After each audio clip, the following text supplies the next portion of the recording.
Last week, I received an email from a right-wing viewer saying, David, you cite these high approval ratings that Joe Biden supposedly has, but every time I look at Joe Biden's live streams on YouTube, it has thousands of dislikes. How could Joe Biden really be that popular if he has so many dislikes on YouTube? Now, of course, this is very much like the people who were saying in 2020 during the Democratic primary, Bernie Sanders is so much more popular than Joe Biden on Twitter, and he's so much more popular on Reddit. How could Bernie Sanders possibly lose? And as we quickly learned in 2020, Twitter retweets, Reddit upvotes, and Facebook likes and dislikes, and YouTube likes and dislikes, it's not the real world. We do actually have, however, real world polling data about Joe Biden's presidency so far.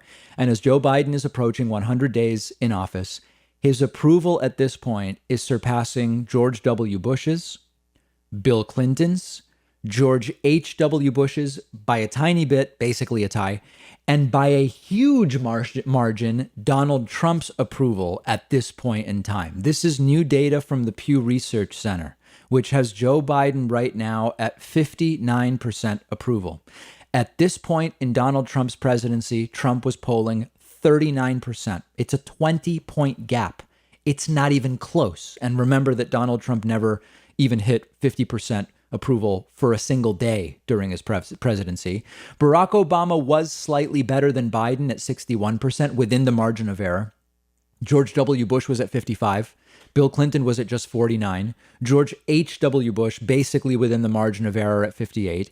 And we have in the first April of Ronald Reagan's presidency, Reagan polled the highest at 67%. How could this be?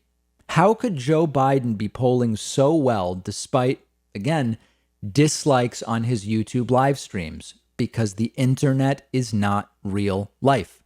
Most working people are not taking time out of their day to dislike a Joe Biden live stream on YouTube in order to make Biden look bad. They're working. And then they're looking at, did he do COVID stimulus?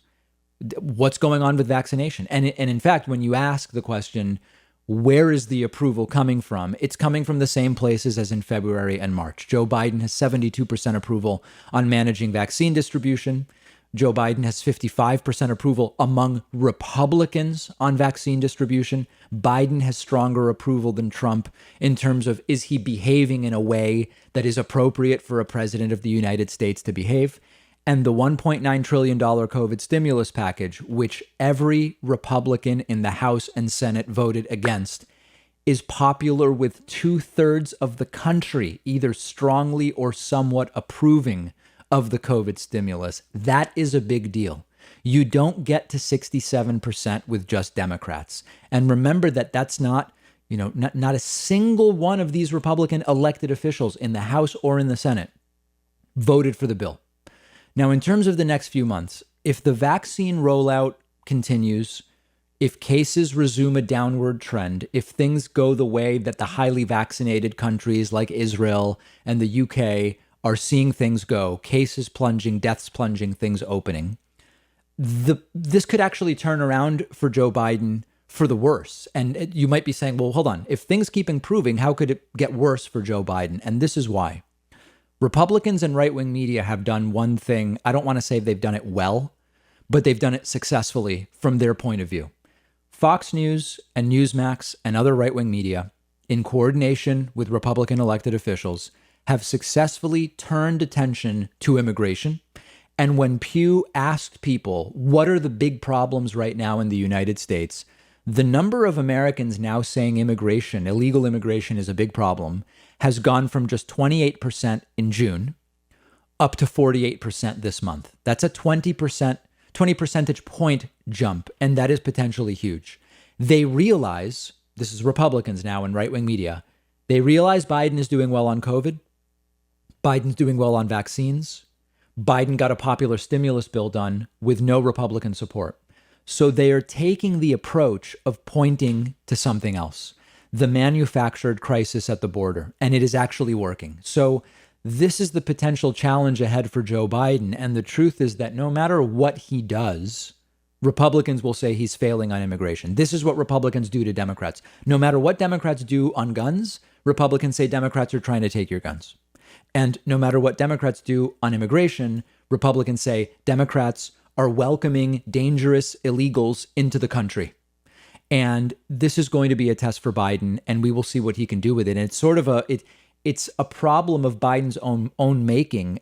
It's not an avoidable one, but the better he does on the pandemic, and the more quickly his management of vaccination helps us get out of the pandemic, the more of an opportunity there is for people to take their eye off that ball and to have their attention focused on whatever else Republicans are pointing to. And right now, that's illegal immigration. They have nothing else that's even remotely policy oriented. Of course, they're lying about what's going on, as we've covered before, but it doesn't matter. It's working, and we see it in the polling data. So this will be a challenge for Joe Biden. The better he does on the pandemic, the more he's going to have to deal with this. And we know what the right-wing playbook is. We saw it with Bill Clinton. We saw it under Barack Obama. The playbook is the same one. It's an effective playbook. That's why they keep going back to it. We will have more on this story and this polling data for you on the David Pakman Show Instagram page. You can find us on Instagram at David Pakman Show.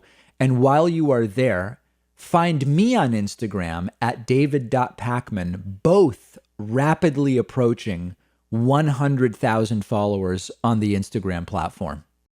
If you are anything like me, you probably aren't thrilled with the idea of going into a doctor's office right now. And thankfully, there's a practical and affordable way to take control of your health and get personalized care from the comfort of your home. It's a service called SteadyMD. They're one of our sponsors.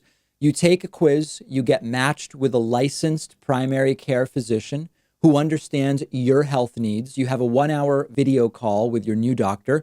You establish a meaningful relationship with them. And after that, your doctor is available to you anytime by text, phone, or video chat. This is not a random doctor on call. Each doctor at SteadyMD has a limited number of patients, so they actually have time to listen to you. You get the personal attention that you deserve. They can do almost everything an in-person doctor can do: perform medical evaluations, talk to you about health concerns, send prescriptions to your home or local pharmacy, and anything they can't do online, they'll quickly set you up with an in-person provider to do, things like blood tests, as an example. You don't need insurance. It's only $99 a month with no other fees or copays. There are so many practical advantages to using SteadyMD for primary care, and it's also so much more affordable. Go to steadymd.com/Pakman to take the free quiz, see which doctor is right for you. I took their quiz. They matched me with a doctor who specializes in my particular health needs and situation. The doctor they gave me is a really perfect fit for me and my medical needs. There's no risk, no commitment to get started. Just click the link right underneath this video.